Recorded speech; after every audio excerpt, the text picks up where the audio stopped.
السلام عليكم الناس الكل. هاو الوليدات الكل اللي عملوا الماتشوات نتاع الكورة. الصندوق اتحل لنا قدام الناس الكل، لمينا ان شاء الله 3,770.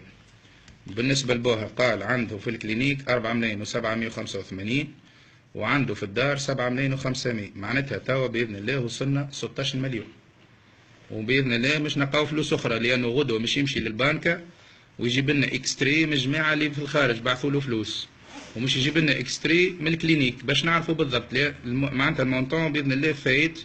لكن الفلوس مش تقعد عند واحد من الأولاد، لأنه غدوة مش يهز بنته للسبيطار في المستير، مش يقابل بروفيسور اسمه محمد صالح حداد. بروفيسور هذايا أستاذ جامعي مختص في الحالات متاع بنته، مش ياخذوا رايه. احتمال تنجم تعملها في السبيطار، كان عملتها في السبيطار ديجا، هو مش يحتاج برشا فلوس بعد العملية.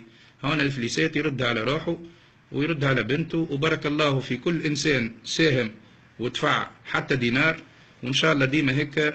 وراو اليوم عنده هو، ممكن غدوة عندي يعني عندكم انتوما. ديما هالمد التضامني بين بعضنا، ما نحبوش يتقص في الورداني، وأنا نحاولوا ديما باش نعملوا أمور ثقة ونكثروا من الناس معناتها باش الرقابة، باش الفلوس تمشي لبلاصتها.